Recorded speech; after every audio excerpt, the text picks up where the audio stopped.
శ్రీమాత్రే నమః శ్రీ గురుభ్యో నమః. తదుపరి వృషభ రాశి.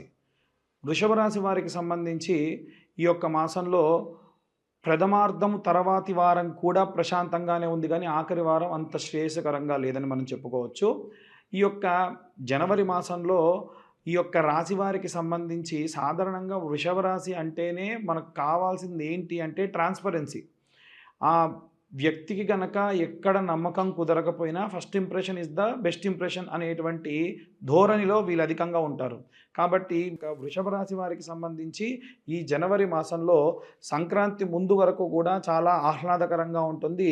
ముఖ్యంగా విద్యార్థులకి, గృహిణుల విషయానికి వస్తే చాలా ప్రశాంతమైన వాతావరణము, ఎటువంటి ఇబ్బంది లేనటువంటి వాతావరణమే కనిపిస్తూ ఉంది. సాధారణంగా ఏంటంటే వృషభ రాశి వారికి సంబంధించి ఏవైనా సరే కెమికల్స్కి సంబంధించి కానీ, ఏదైనా ఆయిల్కి సంబంధించి కానీ, వాటర్కి వేడి వేడి నీటికి సంబంధించి కానీ ఇబ్బందులు అధికంగా ఉంటాయి. గృహిణుల విషయంలో ఈ విషయంలో జాగ్రత్త పాటించాలి. చిన్నపిల్లలు కూడా అంటే 12 సంవత్సరాల వరకు మనకు జాతకాన్ని పరిగణలోకి తీసుకోం, కానీ 12 సంవత్సరాలు దాటినటువంటి పిల్లలందరూ కూడా చదువుకునే విద్యార్థులందరికీ కూడా ఇది వర్తిస్తూ ఉంది. అమ్మవారికి సంబంధించినటువంటి అంటే వాగ్దేవికి సంబంధించినటువంటి శారదాంబికాదేవికి సంబంధించినటువంటి మంత్ర పఠనం చేయడం చాలా చాలా శ్రేయస్కరం. ఇలా ఈ యొక్క విద్యార్థులందరికీ కూడా మంచి సత్ఫలితాలే అధికంగా గోచరిస్తూ ఉన్నాయి. ఇక ఉద్యోగస్తుల విషయానికి వస్తే కనుక వీరి యొక్క ఉద్యోగ స్థలంలో ఎవరైతే ఒక వ్యక్తి వల్ల ఇబ్బంది పడుతూ ఉన్నారో, వీరి సహ ఉద్యోగుల వల్ల ఇబ్బంది పడుతూ ఉన్నారో, మీరు ఇంతకాలం పట్టినటువంటి ఓపిక ఏదైతే ఉందో అది నశించి బరస్ట్ అయిపోతూ ఉంటారన్నమాట.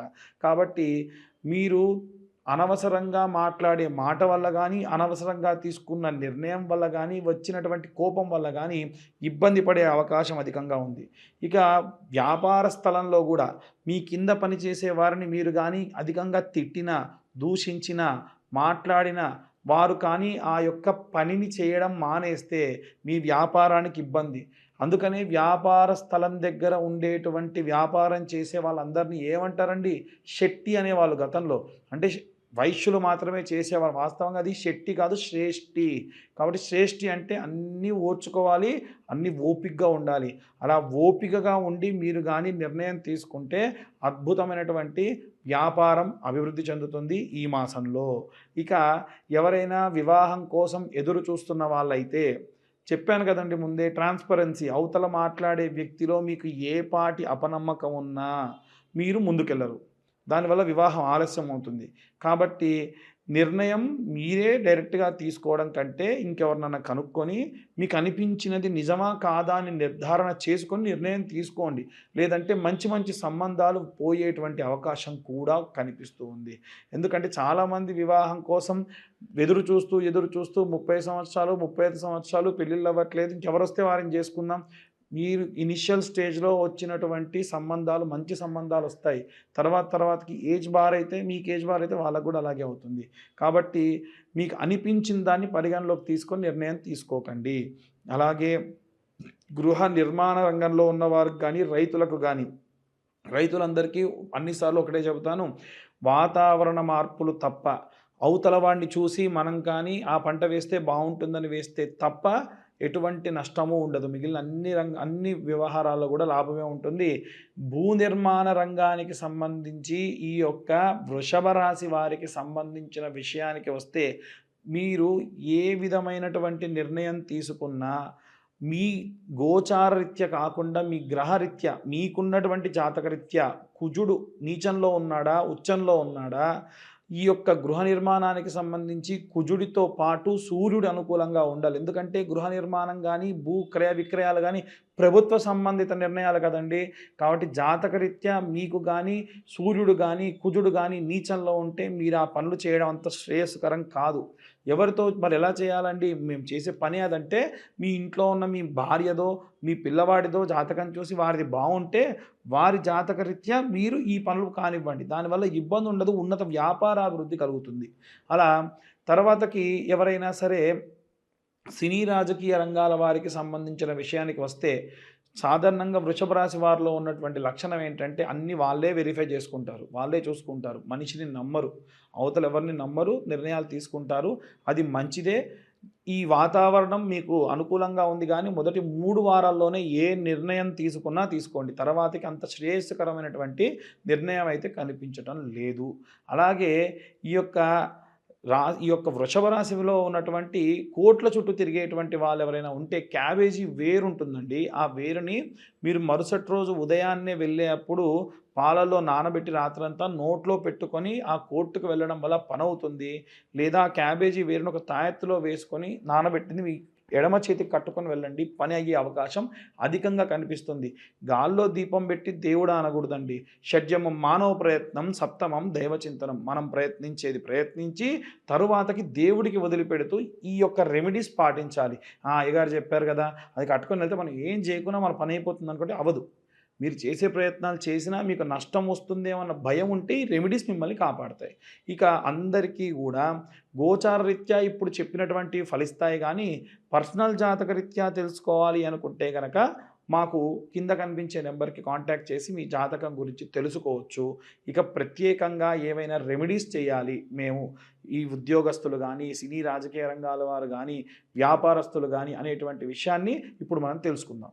మనకి ఈ యొక్క జనవరి మాసంలో ప్రత్యేకంగా విద్యార్థులకి, గృహిణులకి, వ్యాపారస్తులకి, సినీ రాజకీయ రంగాల వారికి, వివాహం కోసం ఎదురు చూసే వారికి, కోర్టు గొడవలకు సంబంధించి ఇబ్బందులు ఉన్న వారికి కాను, అలాగే ఏవైనా గృహ నిర్మాణ కార్యక్రమాలు చేసేవారు ఎవరైనా ఉంటే వారికి సంబంధించి ప్రత్యేకమైనటువంటి గ్రహస్థితి వల్ల మనకి బుధాదిత్య యోగం కానీ, అలాగే జనవరి మాసంలో జరిగేటువంటి గ్రహ సంచారాన్ని బట్టి మార్చి వరకల్లా వచ్చేటువంటి షష్టగ్రహ కూటమి, చతుర్గ్రహ కూటమి వల్ల వచ్చేటువంటి ఎన్నో రకాలైనటువంటి మార్పుల వల్ల మనం కొన్ని రెమెడీస్ చేసుకోవడం చాలా చాలా ఉత్తమం.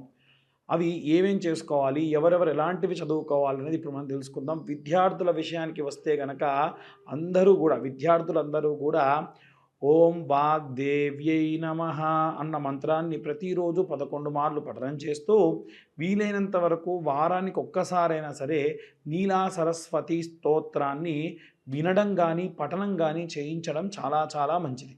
అలాగే గృహిణులందరూ కూడా అయితే కనుక రోజు మీ ఇంట్లో ఒక చిన్న అమ్మవారి యొక్క విగ్రహం కానీ ఒక బొటనవేలు పరిమాణంలో ఒక విగ్రహాన్ని పెట్టుకొని అమ్మవారి ముందు ఒక ఒక్క పెట్టుకొని శ్రీమాత్రే నమః అనుకుంటూ 108 సార్లు కుంకుమతో అర్చన చేసుకోవడం చాలా చాలా ఉత్తమం. అలాగే ఎవరైనా ఉద్యోగస్తులు కానీ వ్యాపారస్తులు కానీ ఇప్పుడు నేను చెప్పేటువంటి ఈ మంత్రాన్ని పఠనం చేయడం చాలా చాలా శ్రేయస్సుకరం. ఆ మంత్రం ఏమిటి అంటే ఓం క్లీం కృష్ణాయ వాసుదేవాయ హరయే పరమాత్మనే ప్రణతక్లేశనాశాయ గోవిందాయ నమో నమః. ఈ మంత్రాన్ని ఈ యొక్క ఇంట్లో ఉన్న వారందరూ కూడా ఎవరైతే వ్యాపారంలో ఉన్నటువంటి వారు ప్రత్యేకంగా చేయడం మంచిది. అలాగే మీ వ్యాపార స్థలం దగ్గర ప్రతిరోజు సాయంత్ర సమయంలో ఐటీలో ఉండేటువంటి వ్యాపారస్తులు ఉంటారు, పెద్ద పెద్ద ఎంఎన్సీలో ఉండేటువంటి వ్యాపారస్తులు కూడా ఉంటారు. నేను చెప్పేటువంటిది అన్ని వర్గాల వ్యాపారస్తులకి కూడా అనేటువంటిది బాగా గమనించాలి. ఇందాక చెప్పిన ఉద్యోగస్తులకు కూడా ఒక పచారీ కొట్లో పనిచేసే ఉద్యోగస్తుడు ఉంటాడు, అలాగే ఒక ఎంఎన్సీ కంపెనీలో పనిచేసేటువంటి ఉద్యోగస్తుడు ఉంటాడు. అందరికీ కలిపి చెప్పినటువంటి మంత్రం అది. అయితే ఈ వ్యాపారస్తులు ప్రత్యేకంగా ఏం చేయాలి అంటే ప్రతిరోజు వ్యాపార స్థలంలో సాయంత్ర సమయంలో కాస్త ధూపం వెలిగించి అమ్మవారికి సంబంధించినటువంటిది ఏదో ఒక మహాలక్ష్మీదేవికి కానీ లేదా అమ్మవారికి సంబంధించినటువంటి మంత్రపఠనం చేయడం చాలా చాలా మంచిది. ఒకటి.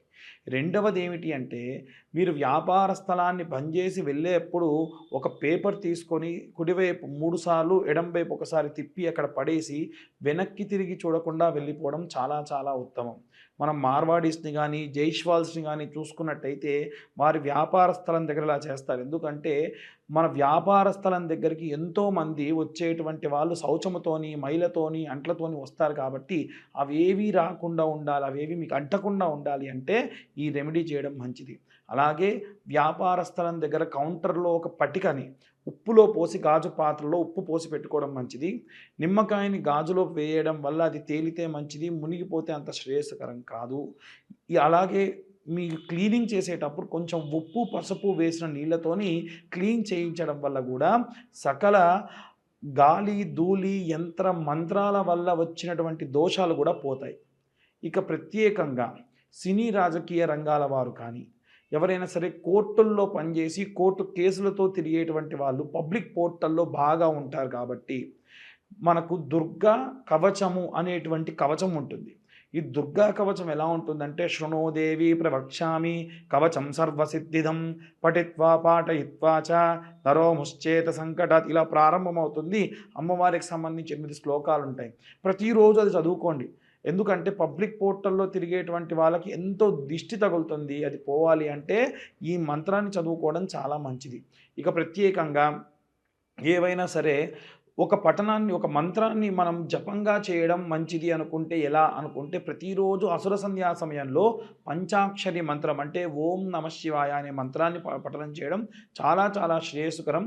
నిర్మాణ రంగంలో ఉన్న వాళ్ళైతే గనక శరవణ భవాయ విద్మహే కార్తికేయాయ ధీమహే తన్నో స్కంద ప్రచోదయత్. ఎందుకంటే ఆయన భూమిని చీల్చుకుంటూ పుట్టాడు కాబట్టి భూమికి సంబంధించిన మంత్రం, కుజుడికి సంబంధించిన మంత్రము, సుబ్రహ్మణ్య స్వామికి సంబంధించిన మంత్రం చాలా చాలా కాపాడుతుంది.